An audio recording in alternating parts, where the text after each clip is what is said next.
அல்லாஹ் ரப்புல் ஆலமீன் சூரத்துல் அன்கபூத்துடைய 1வது 2வது 3வது வசனத்தில் அல்லாஹ் அதை தெளிவுபடுத்துகிறான். அலிஃப் லாம் மீம் அர்த்தத்தை அல்லாஹ் அறிந்தவன். ஹஸிபன் நாசு அய்யுத்ரகு அய்யகூலு ஆமன்னா வஹும் லா யுஃப்தனூன். லா இலாஹ இல்லல்லாஹ் என்று நீங்கள் கூறிவிட்டால், நீங்கள் முஸ்லிம்களாக மாறிவிட்டால், இறைவனுக்கு நெருக்கமானவர்களாக மாறிவிட்டால் அல்லாஹ் உங்களை சோதிக்காமல் விட்டு விடுவான் என்று எண்ணிக்கொண்டீர்களா? வலகத் ஃபதன்னா, இறைவன் சோதித்திருக்கிறான் உங்களுக்கு முன்னால் உள்ள சமூகத்தையும். ஃபலயஅலமன்னல்லாஹு அல்லதீன ஸதகு வலயஅலமன்னல் காதிபீன். ஏன் அந்த சோதனை? அந்த சோதித்து யார் வெற்றி பெறுபவர்கள், யார் உண்மையாளர்கள், அதில் யார் தோற்று பொய்யர்களாக மாறுபவர்கள் என்பதை இறைவன் பிரித்தறிந்துதான் உங்கள் ஈமானை இறைவன் அங்கீகரிப்பான். புரியுதா? யாராக இருந்தாலும் சரி, அவர்கள் இந்த உலகத்திலேயே உயர்ந்த நபிமார்களாக இருந்தாலும் சரி, அல்லது ஈமானில் கடைசி தரமுடையவனாக இருந்தாலும் சரி, இறைவனையே மறுக்கக்கூடியவனாக இருந்தாலும் சரி, எல்லோர்களுக்கும் இந்த சோதனை என்பது பொதுவானது. பாவிகளை, இறைவனுக்கு மாறு செய்பவர்களை மட்டும்தான் இறைவன் சோதிப்பான் என்றால் நபிமார்கள் இறைவனால் சோதிக்கப்பட்டிருக்க மாட்டார்கள். இல்லையா? இப்ப நபிமார்களையும் இறைவன் சோதித்திருக்கிறான், பசியை கொண்டு சோதித்திருக்கிறான், அவர்களை மறுக்கக்கூடியவர்களை அவர்களுடைய உறவிலிருந்தே ஏற்படுத்தி சோதித்திருக்கிறான். நபி நூஹை சோதித்தான், யாரை கொண்டு? மகனை கொண்டு. நபி லூத்தை சோதித்தான், யாரை கொண்டு? மனைவியை கொண்டு. இப்ராஹிமை சோதித்தான், தந்தையை கொண்டு. அல்லாஹுடைய ரசூலை சோதித்தான், அவர்கள் விரும்பியவர்களுக்கு ஹிதாயத்தை வழங்காமல். அல்லாஹ் ரப்புல் ஆலமீன் பாவிகளை மட்டும்தான் சோதிப்பான் என்று கிடையாது. அல்லதி ஹலகல் மௌத வல் ஹயாத, சூரத்துல் முல்க் 2வது வசனம். அல்லாஹ் சொல்கிறான், அல்லதி ஹலகல் மௌத வல் ஹயாத லியப்லுவக்கும் அய்யுக்கும் அஹ்ஸனு அமல. வாழ்வையும் மரணத்தையும் இறைவன் ஏற்படுத்தியதன் நோக்கமே சோதனைக்காகத்தான். இப்ப சோதனை என்பது இந்த உலகத்திலே பொதுவானது. ஆனால் மனிதர்களை பொறுத்தவரை இழப்புகளை மட்டும்தான் சோதனையாக மனிதர்கள் கருதுவார்களே தவிர பெறுவதை சோதனையாக கருத மாட்டார்கள். செல்வம் கிடைப்பதை யாரும் சோதனையாக கருதுவதில்லை. செல்வம் எடுக்கப்பட்டால் தான் இறைவன் சோதிக்கின்றானா என்ற கேள்வி வருகிறது. சுகமாக வாழும் போது இறைவன் சோதிக்கிறானா என்ற கேள்வி யாருக்கும் வருவதில்லை. நோய் ஏற்பட்டால் தான் இறைவன் சோதிக்கிறானா என்ற கேள்வி வருகிறது. வியாபாரத்தில் லாபம் கிடைத்தால் இறைவன் சோதிக்கிறானா என்ற கேள்வி வருவதில்லை. வியாபாரத்தில் நஷ்டமடைந்து ஏமாற்றப்பட்டால் அவன் நினைக்கிறான் இறைவன் என்னை சோதிக்கிறான் என்று. அல்லாஹுடைய பார்வையில் எல்லாம் சோதனை தான். மனிதனை பொறுத்தவரை இழப்புகள் மட்டும்தான் சோதனை. அப்படி மனிதனாக இருந்து இழப்புகளை மட்டும் நீ சோதனையாக கருதினால் வபஷ்ஷிரிஸ் சாபிரின், பொறுமையாளர்களுக்கு நற்செய்தி உண்டு. பொறுமையாளர்கள் என்றால் யார்? யார்? சோதனை வந்துருச்சுன்னு கதவை பூட்டிக்கிட்டு வீட்டில் உட்கார்றவங்க பொறுமையாளர்களா?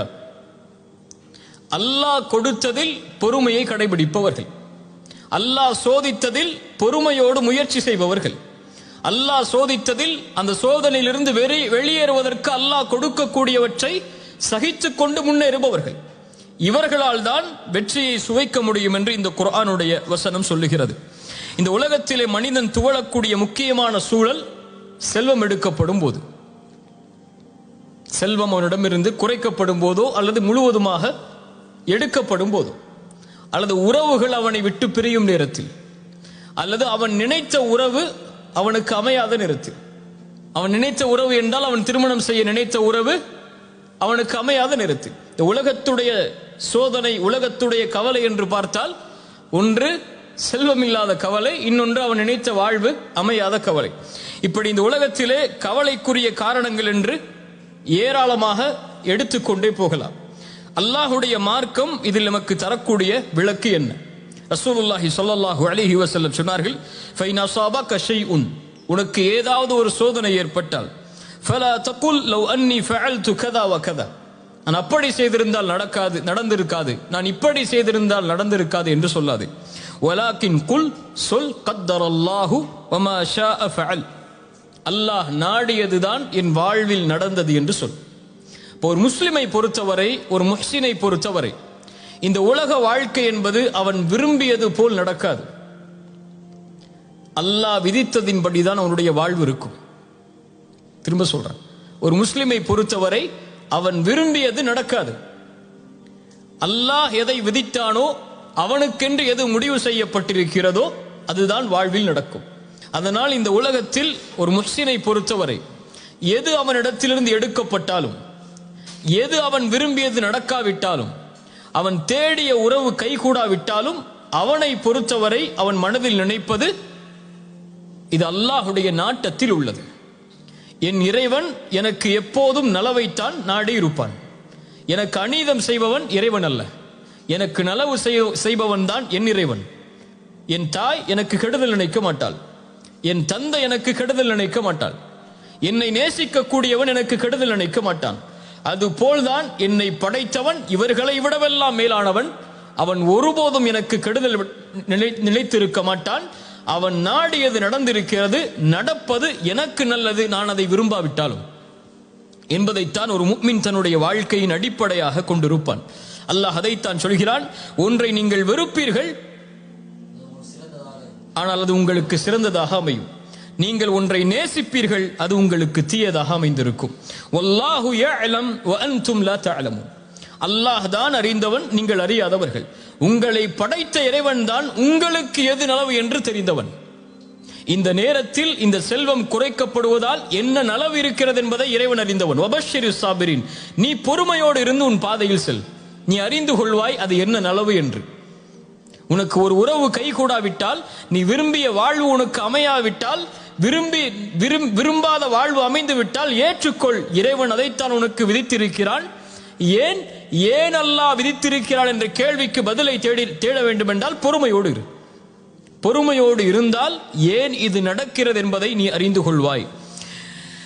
அல்லாஹுடைய தூதர் ஸல்லல்லாஹு அலைஹி வஸல்லம் அவர்கள் உம்மு சலமா ரலியல்லாஹு அன்ஹா அவர்களுடைய கணவன் அபூ சலமா மரணித்ததற்கு பிறகு ஒரு செய்தியை சொல்லி அனுப்புகிறார்கள்.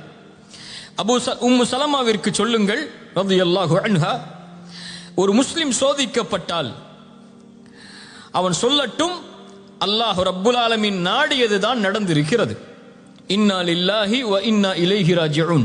யா அல்லாஹ், இந்த முசீபத்தை என்னிடத்திலிருந்து நீக்கி இதற்கு பதிலான நலவை என்னுடைய வாழ்வில் ஏற்படுத்து என்று சொல்லட்டும் என்று உம்மு சலமாவிற்கு ரசூலுல்லாஹி ஸல்லல்லாஹு அலைஹி வஸல்லம் செய்தி அனுப்புகிறார்கள்.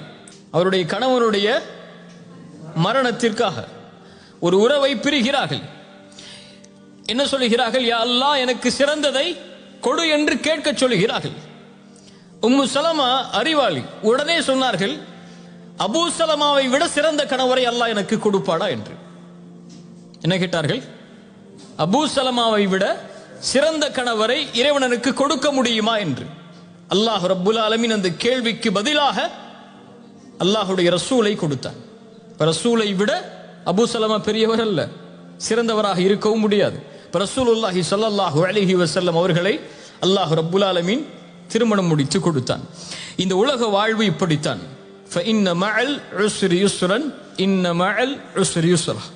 சிரமத்தோடு இன்பம் என்பதும் சேர்ந்து வரும், சிரமத்தோடு இன்பம் என்பதும் சேர்ந்து வரும். இப்னு அப்பாஸ் சொன்னார்கள் ரலியல்லாஹு அன்ஹு, இந்த வசனத்திற்கு விளக்கமாக சூரத்து ஷரஹ்லே வரக்கூடிய இந்த வசனத்திற்கு அல்லாஹ் ரப்புல் ஆலமீன் பஅத் என்ற வார்த்தையை பயன்படுத்தவில்லை, மஅ என்ற வார்த்தையை அல்லாஹ் பயன்படுத்தி இருக்கிறான். அல்ஹம்துலில்லாஹ். பஅத் என்றால் சிரமத்திற்கு பிறகு இன்பம் வரும். ஆனால் அல்லாஹ் சொல்லுவது சிரமத்தோடு இன்பம் வரும். சிரமம் வந்தால் அதன் தொடர்ச்சி அடுத்து இன்பம் தான். நீ பொறுமையாக சகிக்க வேண்டியது அந்த சிரமத்தை தான். இருள் இருக்கிறது என்றால் நீ கழிக்க வேண்டியது அந்த இருளைத்தான். வெளிச்சம் மறுநாள் காலையில் இருக்கிறது. நீ கவலையில் இருளாகிவிட்டது என்று நினைத்தால் வெளிச்சத்தை பார்க்க முடியாது. فإن مع العسر يسرا إن مع العسر يسرا. இதைத்தான் அல்லாஹ் ரப்புல் ஆலமீன் நபிமார்களுக்கும் பாடமாக புகட்டினான். சூரா யூசுஃபுடைய 110வது வசனத்தில் அல்லாஹ் சொல்கிறான், ஹத்தா இதஸ்தைஅஸ الرسل وظنوا أنهم قد كذبوا. நபிமார்கள் அழைப்பு பணி செய்கிறார்கள். நபி நூஹ் அழைப்பு பணி செய்கிறார். இறைவனின் பக்கம் மக்களை அழைத்துக் கொண்டே இருக்கிறார். ஆனால் மக்கள் எல்லோரும் அவர்களை வெறுக்கிறார்கள், புறக்கணிக்கிறார்கள், பொய்யர் என்கிறார்கள், சூனியக்காரர் என்கிறார்கள். என்ன நினைத்துக் கொண்டார்கள் நபிமார்கள்? இனிமேல் நம்மை யாரும் நம்பிக்கை கொள்ளக்கூடியவர்கள் உருவாக மாட்டார்கள் என்று நினைக்கும் போதுதான் ஜாஅஹும் நஸ்ருனா, அல்லாஹ் அவர்களுக்கு உதவி செய்வான். அல்லாஹ் அவர்களை அதுவரை அந்த நம்பிக்கையின்மையை அல்லாஹ் ஏற்படுத்தி கொண்டே இருப்பான். அந்த நம்பிக்கையின்மை ஏற்பட்டு முடிந்தது என்று நினைக்கும் போது அல்லாஹ் உதவி செய்வான். ஜாஅஹும் நஸ்ரா. அதனால் அல்லாஹ் ரப்புல் ஆலமீன் ஒரு முஃமினுக்கு சொல்லக்கூடியது, செல்னி சோதனை வந்தால் துவண்டு உட்காராது, சிரமம் வந்தால் உன்னை அழித்துக் கொள்ளாது. ஏன்? ஒரு முஹ்சின் அப்படி இருக்க மாட்டான். இஹ்சானுக்கும் இதுக்கு என்ன சம்பந்தம்? நீங்க உள்ள யோசிச்சீங்கல்ல, இஹ்சானுக்கும் இதுக்கும் என்ன சம்பந்தம் என்று சூரத்துல் அன்கபூத் சொல்லுகிற 69வது வசனத்தில், வல்லதீன ஜாஹது ஃபீனா லனஹ்தியன்னஹும் சுப்லனா வ இன்னல்லாஹ லமஅல் முஹ்சினீன். சூரத்துல் அன்கபூத் 69வது வசனம். வல்லதீன ஜாஹது ஃபீனா, எம்முடைய பாதையில் யார் முயற்சி செய்கிறார்களோ, வரக்கூடிய சோதனைகளில், வரக்கூடிய சிரமங்களில், வரக்கூடிய இழப்புகளில் யார் எம்முடைய பாதையில், அதாவது அல்லாஹ்விற்காக, அல்லாஹ்வை நோக்கமாக கொண்டு, அல்லாஹ்வை மனதில் நிறுத்தி யார் முயற்சி செய்கிறார்களோ, நிச்சயமாக நாம் அவர்களின் பாதையை திறந்து வைத்தே தீருவோம். லனஹ்தியன்னஹும் சுப்லனா. ஏன்? வ இன்னல்லாஹ லமஅல் முஹ்சினீன். இப்படி போராடக்கூடிய, இப்படி சிரமங்களை எதிர்த்து நிற்கக்கூடிய, இப்படி சோதனையின் போது முயற்சி செய்யக்கூடிய இந்த முஹ்சின்களோடு அல்லாஹ் இருக்கிறான். இப்ப சோதனைகளில் போராடுபவன் முஹ்சின், சோதனைகளை எதிர்கொள்பவன் முஹ்சின், சோதனையில் வெற்றி காண்பதற்காக முயற்சி செய்பவன் முஹ்சின். அவன் மனதிலே நினைப்பது அல்லாஹ்வுடைய நாட்டம் நடந்திருக்கிறது. ஒவ்வொன்றிற்கும் ஒரு காலம் உண்டு. அந்த காலம் வரும் வரை அவன் காத்திருந்துதான் ஆக வேண்டும். இதுதான் உலகம் சொல்லக்கூடிய பாடம். ஒரு மரம் மரமாக வேண்டுமென்றால் அதற்கென்று ஒரு காலம் இருக்கிறது. ஒரு கட்டிடம் கட்டிடமாக உருவாக வேண்டுமென்றால் அதற்கென்று ஒரு காலம் இருக்கிறது. இந்த உலகத்திலே ஒவ்வொன்றுக்கும் ஒரு காலம் இருக்கிறது.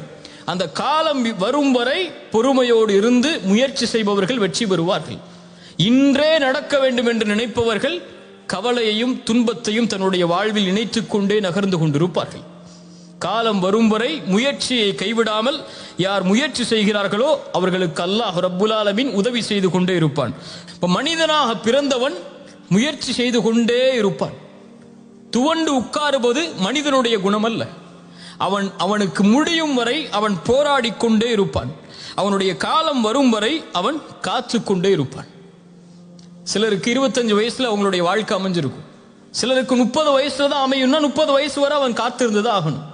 அப்படியா இல்லையா? 40 வயசுல தான் அமையும்னா 40 வயசு வரைக்கும் காத்திருந்துதான் ஆகணும். இப்ப காத்திருக்கக்கூடிய நேரத்தில் யார் அவசரப்பட்டு இன்று ஏன் எனக்கு அவனை போன்ற வாழ்க்கை இல்லை, இன்று ஏன் எனக்கு அவருடைய வாழ்வை போன்ற வாழ்க்கை இல்லை என்று நினைத்தால் அவன் என்ன ஆவான்?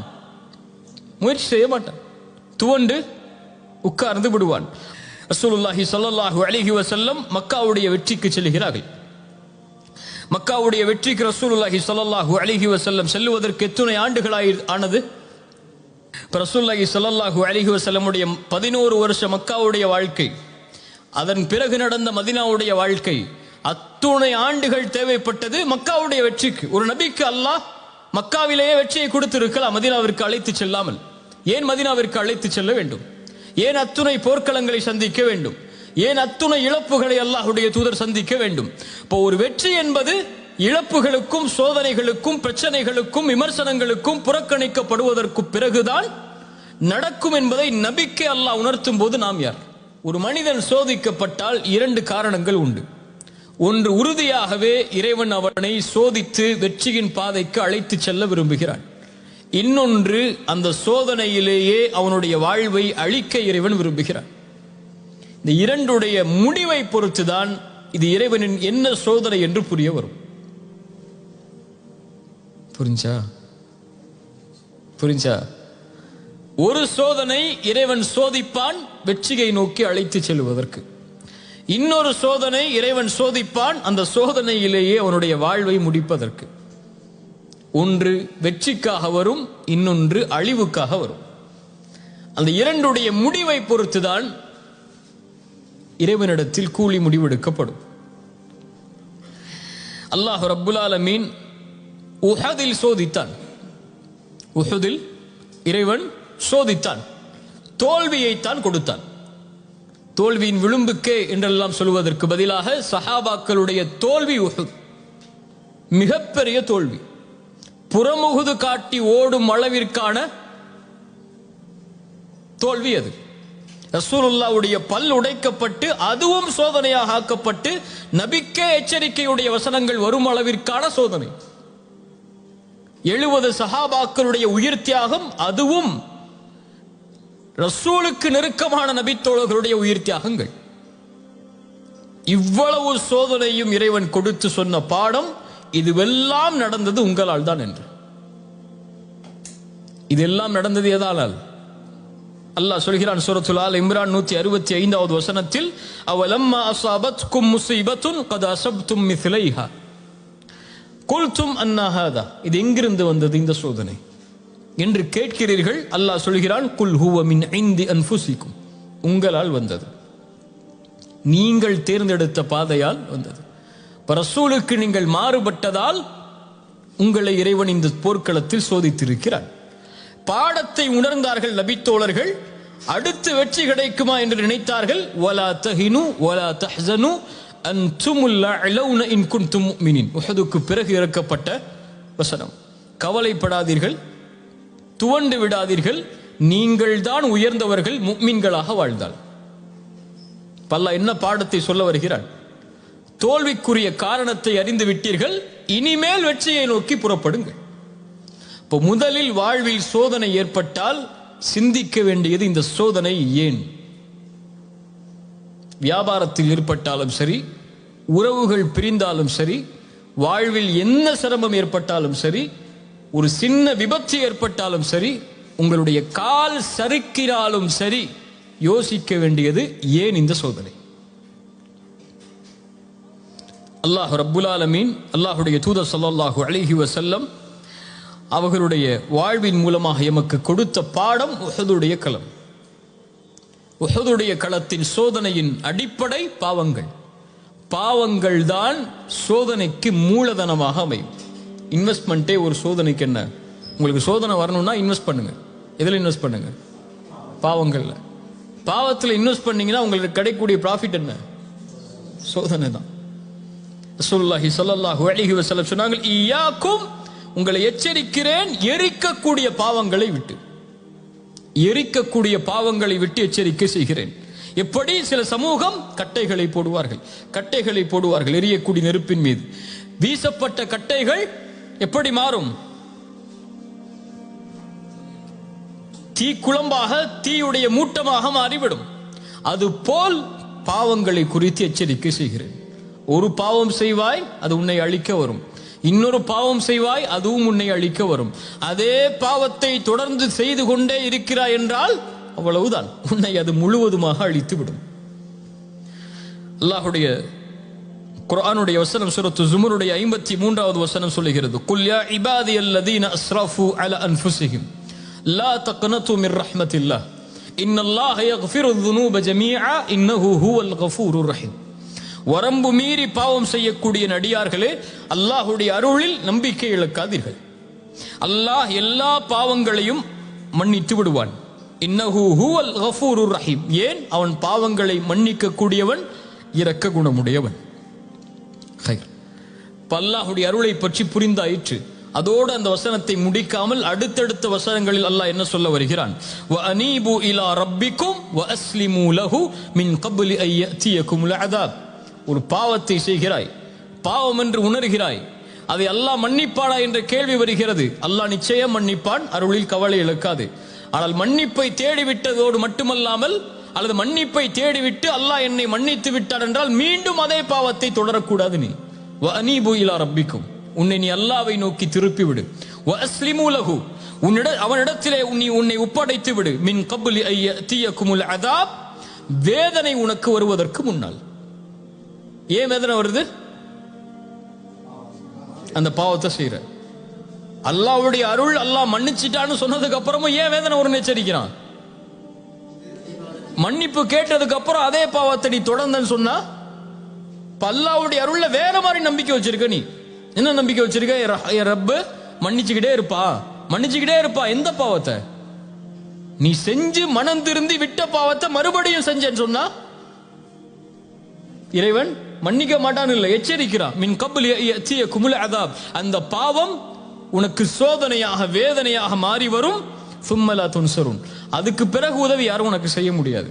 வத்தபிஉ அஹ்ஸன மா உன்ஸில இலைக்கும் மிர் ரப்பிக்கும் மின் கப்லி அன் யஅதியகுமுல் அஸாப், வேதனை வருவதற்கு முன்னால் ரஹ்மானுடைய வசனங்களை பின்பற்றி விடு. பக்தா, திடீரென்று அந்த வேதனை வரும். அன்தும் லா தஷ்உரூன், நீ அறிந்து கொள்ளாத பொழுது, உணர்ந்திருக்கவே மாட்டாய், உணர்ந்து கொள்ளவே மாட்டாய், இப்படியெல்லாம் வேதனை வருமா என்று. அல்லாஹ் அந்த பாவங்களின் மூலமாக அந்த வேதனையை கொடுத்திருப்பான்.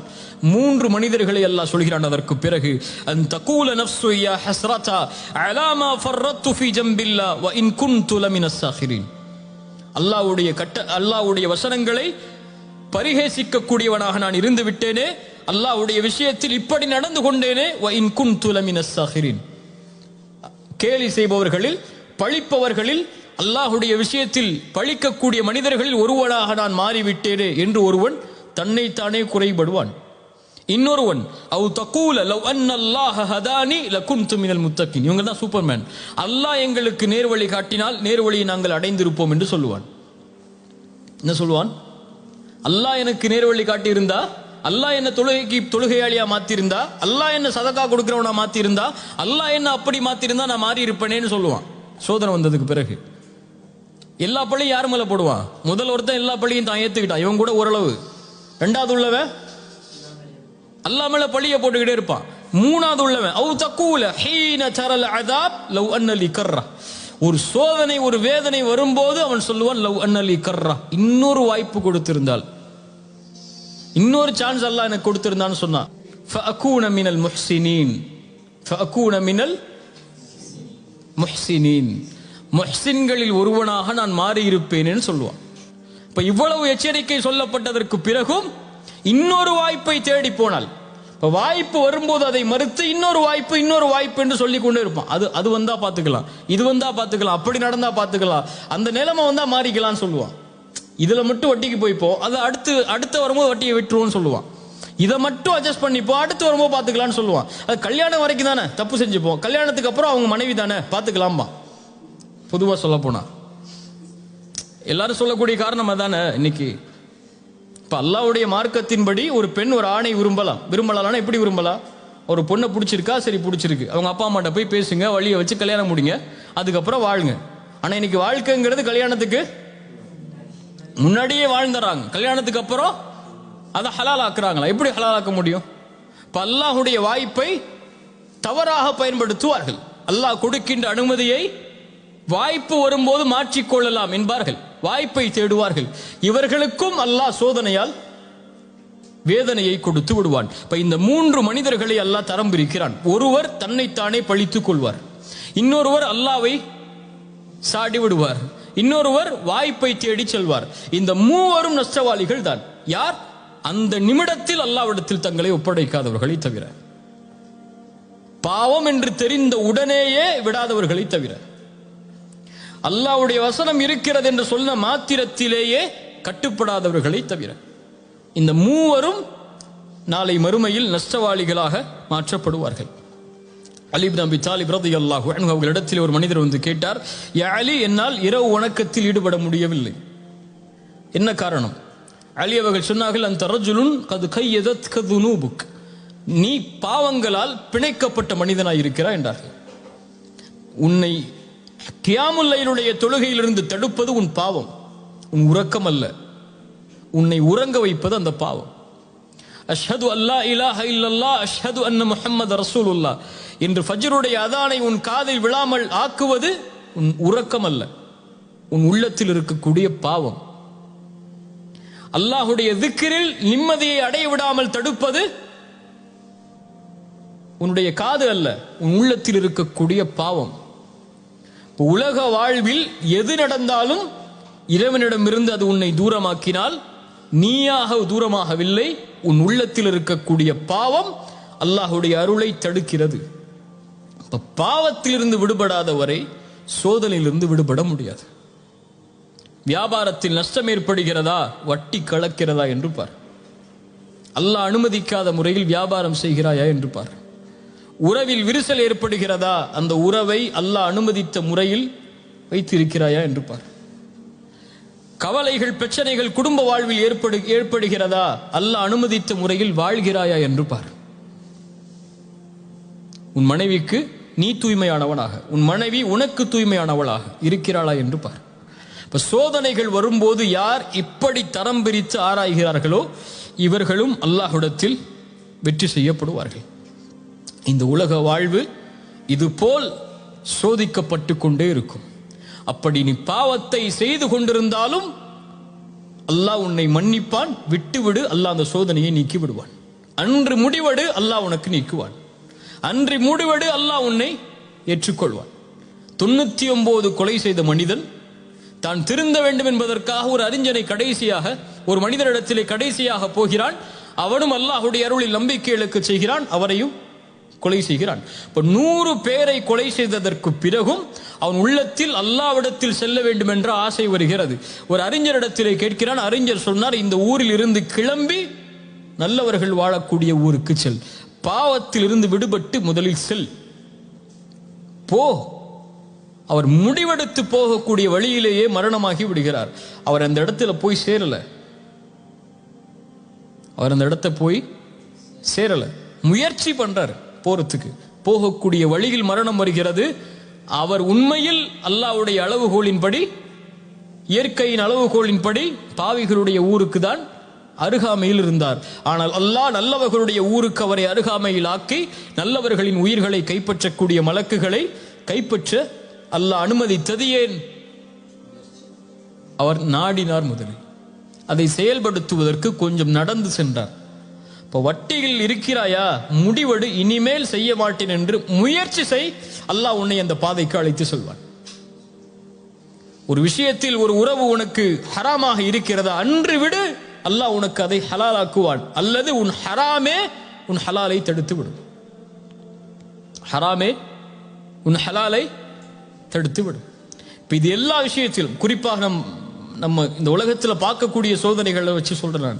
இது எல்லா விஷயத்திலையும் பொருத்தி பார்த்தாலும் இதைத்தான் அல்லாஹ் ரப்புல் ஆலமீன் நியதியாக வைத்திருப்பான்.